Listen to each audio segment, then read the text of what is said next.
Hey followers, this is your boy, movie maker Doug 55, and I'm also the author of Mose and the Great Escape, and From Green Flags to Blue Flags 2, The Amazing Comeback of an Autistic Spokesperson.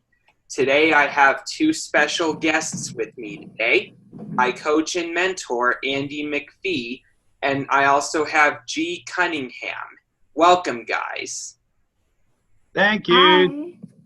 Hi, G. Hey, G. Thanks for joining us and making this time work, even though probably where you are in Melbourne, because I'm in Los Angeles, Doug is in Phoenix, Arizona. You guys really are sort of locked down anyway, right? For a certain amount of time. So, yeah, I feel like I'm doing something wrong just going for a walk, honestly. I'm like, yeah, why am I locked down? And look, just mentioning Doug's, I'm not sure, G, if you know, you probably do, but Doug's last book he shared, From Green Flags to Blue Flags 2, is actually floating between 300 and 400 bestseller on Amazon internationally, and round about 15th to 20th, bestseller in the UK.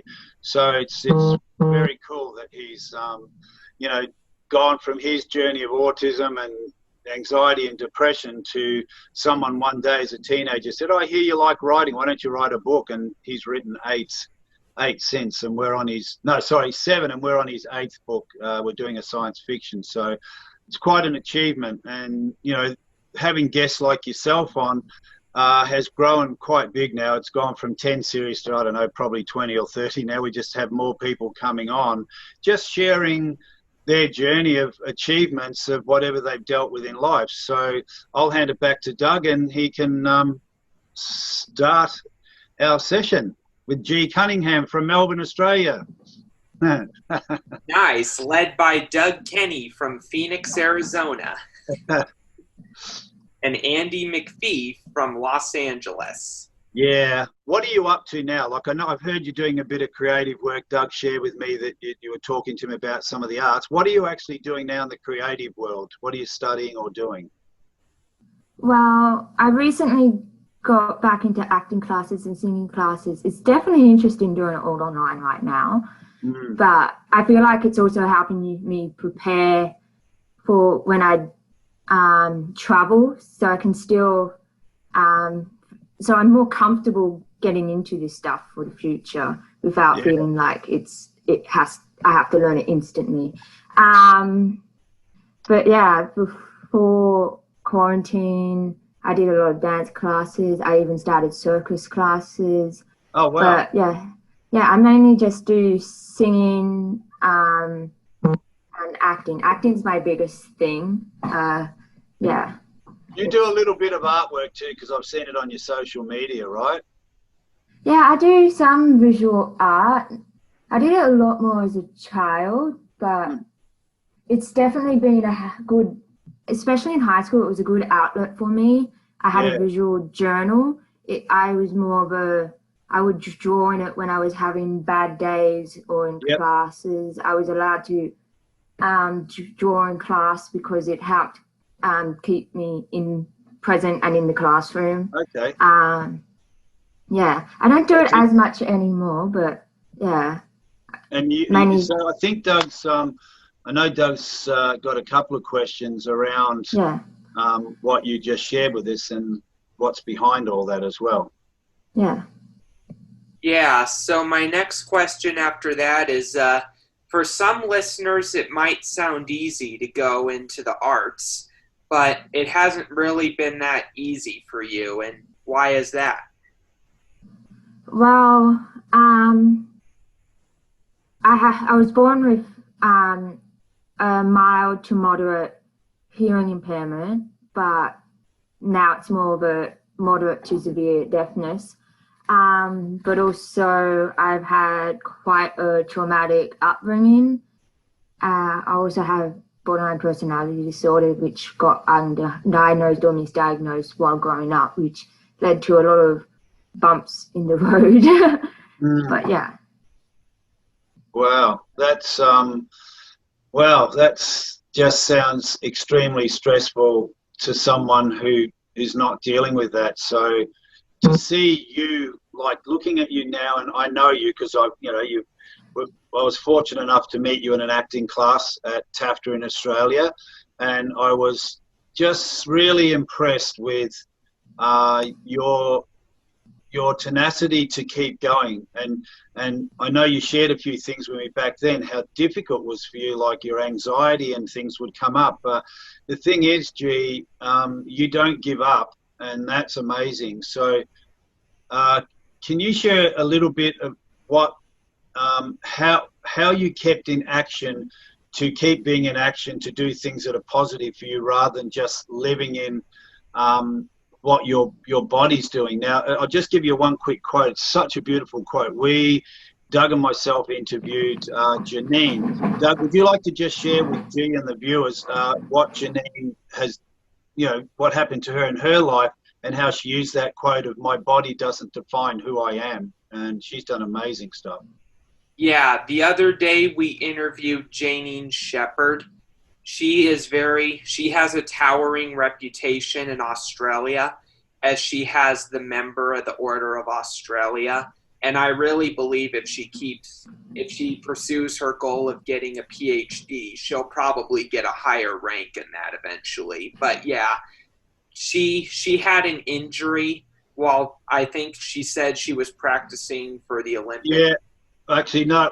Yeah, you're right. It wasn't an injury. It was a horrific accident. Nearly killed her. She got run over by a truck while she was training for the Olympics, and she ended up a paraplegic. Keep going, Doug. So she decided soon after the doctor told her she wasn't going to walk again, an airplane flew over her, and she said, "Then I'm going to fly." She took that as the writing on the wall. That's beautiful. Yeah, what she said was, when the doctor told her that, and it was on the day, one of the days close to when she was leaving hospital, and she said she saw a plane fly over and said, "Well, if I can't walk, I'm going to fly." She ended up becoming a pilot. She got a pilot's license. She became a commercial pilot. Then she became an aerobatics pilot, and now she instructs aerobatics. She said, I said, "What, you mean you're doing planes flying upside down?" And all that. She said, "Yeah, all that," strapped in with her plaster cast on, and she's written books. She's a TED talker, so she's amazing, right, Doug? Incredible lady. Very incredible. And she called me a friend afterwards. Yeah, and that's it's the same thing with what you're dealing with. I mean, hers was intense, but yours is intense. Doug was intense, and it's how you're dealing with it, which I think is great, that you're not allowing your body, what's going on it, to define who you are and what you want to be. So how did you do that? How did you, I don't even know what the right word to use is, like, just how did you have the right choices to keep going where you are now, which is a really happy looking woman? You look extremely bright and glowing, and you're dealing with things a lot of people wouldn't know what it's like to deal with. Well, as for my deafness, some people think it's the end of the world, and some people think, I never, especially as a kid, I could never comprehend why it was so bad to be different. Like, I could still sing, and people said I could sing, but then other people really put me down saying I couldn't because I was deaf. I got bullied in school. But I don't know, I just kind of had that drive to prove that, yes, I'm deaf, but I'm still doing the same things you're doing. And as for my mental health, I have borderline personality disorder, so I feel every emotion heightened and intense. So I think it's just, I had that constant drive of, I don't want to be in this big emotional pain. Like, when I have bad moments, I literally scream, "It hurts." That's how painful it is to be in a heightened emotion for me. Like, you would think I just broke my ankle or something, but no, it's my brain just on overdrive. I'm not going to lie, I did start losing faith in myself and my drive in my first year of uni, but I feel like that the main cause of that was misdiagnosis, limited treatment out there. but because with BPD you need the right type of treatment, so everything else was like putting a band-aid on it, and I was feeling very I lost faith. Like I kept going back, I kept doing the work on bettering myself, but it just kept coming back or getting worse. And then I got to a point where why bother? It's not doing anything. But then I was fortunate enough to stick to it because I didn't want to be in this continuous state of emotional pain. And I was fortunate enough to find a very good psychologist, and he diagnosed me with BPD, and it just all fell into place. And then the treatment's been amazing since then. Wow. That's really incredible. Yes. Sorry, Doug, go on.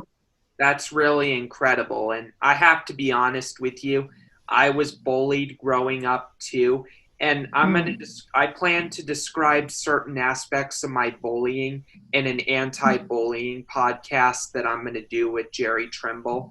I'm not going to reveal names, obviously, but we're doing an anti-bullying podcast, hoping to spread the word. Yeah, and I think it's important to do that. Like Jerry and myself have been friends for 15 years, and I know Jerry's an anti-bullying advocate, and he speaks. I've been with him in LA when he's working with the LAPD and working with young street kids. He does the same in Vancouver. And I said, well, Jerry, we should get together and you and myself will do an anti-bullying discussion, because I completely understand where that comes from, and my journey going through life. And Doug's been bullied, and I thought, well, here's another opportunity on Doug's channel. We'll start dealing with that. And I don't think people sometimes realise, when you've never dealt with those issues. I was never bullied. I wasn't bullied. If I was, it ended up pretty quickly with someone getting a punch in the nose, and that stopped the bullying. But I'm not saying that's what you meant to do, but that's what I did. But I get it, and it is traumatic when you're bullied, and especially nowadays where cyberbullying is just out of control, and it's probably 1,000 times worse for people because they can't escape it, because it's on their phone, it's on social media. Did you deal with any of that at all, Gee, with cyberbullying, or was it mainly one-on-one at school? I think it was a mixture of everything. Unfortunately, through how I personally perceive it, I feel like I had almost every single type of bullying except physical. Wow. Yeah. And I know how it left Doug. Well, first, Doug, how did that leave you, Doug, when you went home, when you were bullied at school? What did that make you feel like? Well, I felt terrible because it was not a pleasurable experience. I was disappointed that people didn't seem to understand me. And honestly, I think the reason I was bullied was because not only did I struggle to fit in with other students due to my Asperger's, but I think that the students, being that they were kids and all that, I don't think they understood why I was who I was. And honestly, I plan to say in the anti-bullying podcast that I plan to bring up a story that it stopped the bullying for the most part, but honestly, the bullying sort of stopped for the most part when I kind of gave a message to my classroom telling them about my Asperger's and how I wasn't in control of my actions. Do you have any questions for Gee about her, her bullying? Yeah. What was that like for you? Did people bully you because they didn't understand you like me, or was it because they just didn't like you, or what was the reason? Unfortunately, I think the hardest part was because, especially in high school, they just found reasons. Like, there didn't have to be a reason. But the first proper experience of like school bullying I had was early primary school, based on my deafness. The school got better. It just goes to show, by educating the generations, it does get better. Like, you can prevent this, because when I was in grade 6, it got so much better. Like, kids wanted to learn Auslan. But yeah, I remember in primary school, like, a bunch of kids would walk up to me going, "Can you hear me? Can you hear me? Can you hear me? Can you hear me? Can you hear me?" Oh, wow. Or one of my biggest pet peeves is they would go, and then they go, do you know what I just said? Oh, you couldn't because you're deaf. Oh, can't you read lips? And I'm like, I don't have to be deaf to know that there's no sound coming out of your mouth. Like, I would get as detailed as your breathing wrong, the mouth shape's wrong. I can't read lips and I know it's all wrong. Your body does the stuff differently to produce sounds. Wow. It was very hard as a kid because I had a very logical but an emotional mind. So I couldn't comprehend what was very obvious to me, not obvious to everyone else, which is also a part of my BPD, where I struggled to comprehend, like, it's so obvious. Like, it's just general knowledge, but it's not general knowledge to everyone. Yeah. And that's, thanks for sharing that. That was, that's, sorry, there's a plane going over. I'll wait till he goes.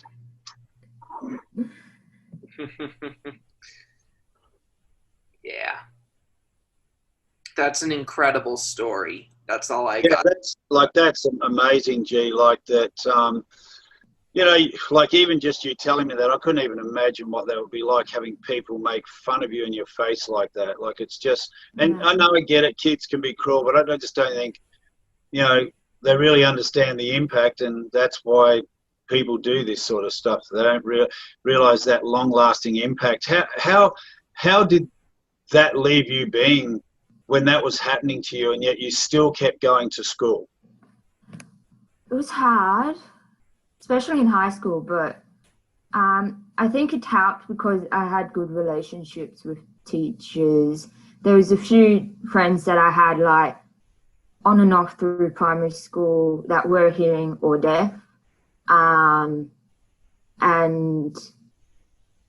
because I went to a primary school that had a deaf facility in it, so I had support teachers and everything.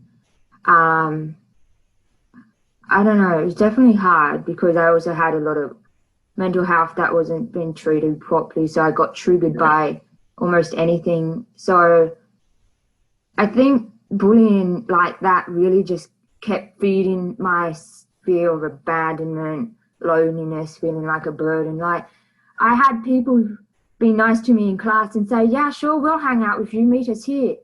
And then they're on the other side of the school hanging out with their group. Kind of thing.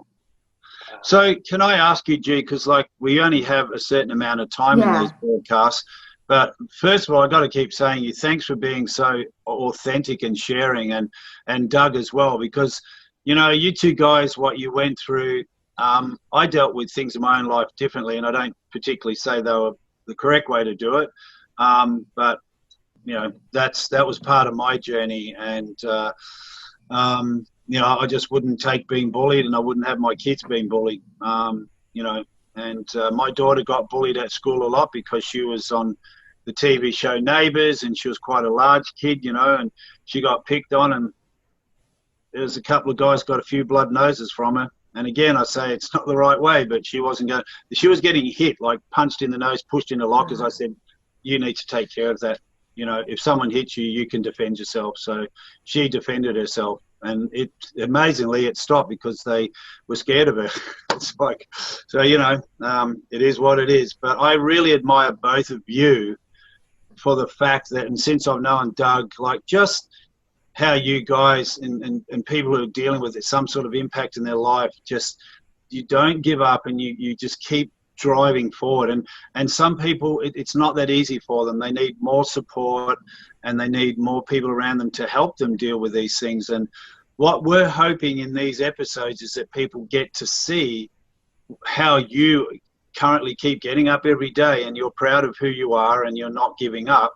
And the same as Doug, his outlet is writing and starting. We coached him on, I said, you need to start doing more things on social media. Get your face out there, start telling your story. And like he's incredible what he's been doing now. Like I'm learning off him now. It's just amazing. So G, one thing, can I ask you, for the audience watching, what actions are you taking to keep yourself above going into that dark patch? You know, what do you do?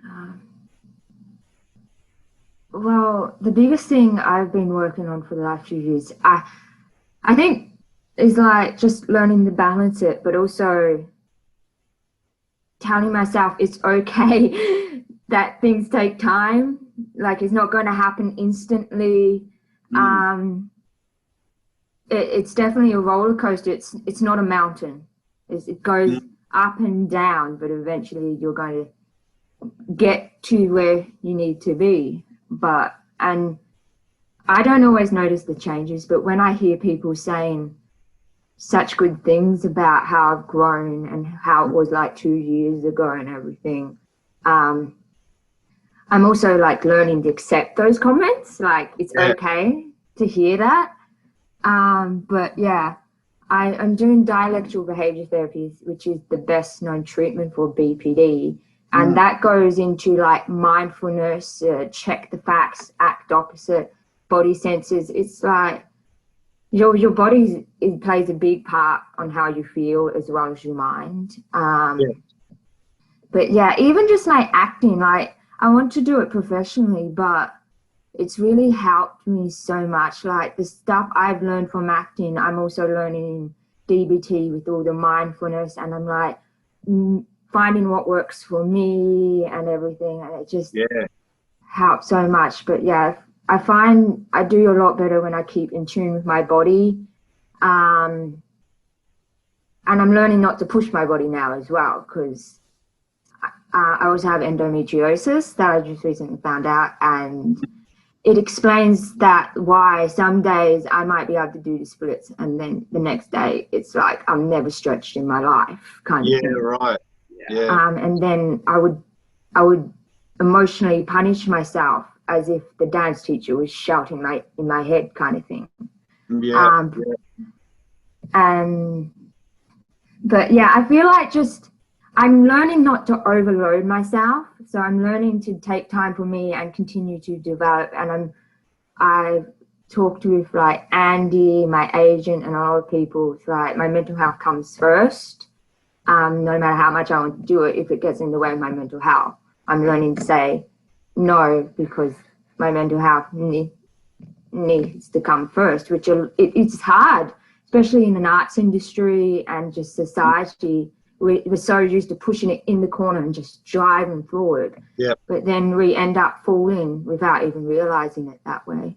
That's really powerful what you just said. That's so, and I'm sure Doug aligns with all that as well. Like, we have a rule that when I feel him getting a bit overwhelmed, because his deal is with Doug, he's a go-getter. You can't stop him. Like a guy who can write 520-page book in 1 month, like he's at it and at it all the time. So I have sometimes to get to him and say, okay, Doug, take 3 days off, because I don't want him to get overwhelmed. You know, and that's amazing, you know, what you're talking about, how you just keep going through it. I remember there was a little time where we were doing some, you know, one-on-one coaching, and, you know, I got to understand, even though there are such simple things we're getting you to do, what you just said explained it, that just became a bit overwhelming and you had to stop, which is great, because you know when to stop and go, no, I can't, it's not ready for me at the moment. So that's great that you know your body well enough and what to do to take care of yourself, you know. Still a learning process, and I feel like a lot of people forget that. It's like even I still think sometimes it's like you feel like, oh, you succeeded once, you have to keep succeeding it, but that's not the case. That's great. So go on, Doug, what were you going to say then? So just curious, how old are you? And I'm 24 years old. Nice. I'm 22. We're in the same generation. Yeah. Yeah. And Doug, do you have any final questions before we sort of head off? Yeah, I don't have any more questions to ask, because I think you explained it well. But I thought I'd tell you which book Andy was talking about that I wrote in this one. When I was in my sophomore year of high school, my class did NaNoWriMo, National Novel Writing Month. where we had to write a 50,000 word manuscript in only a single month.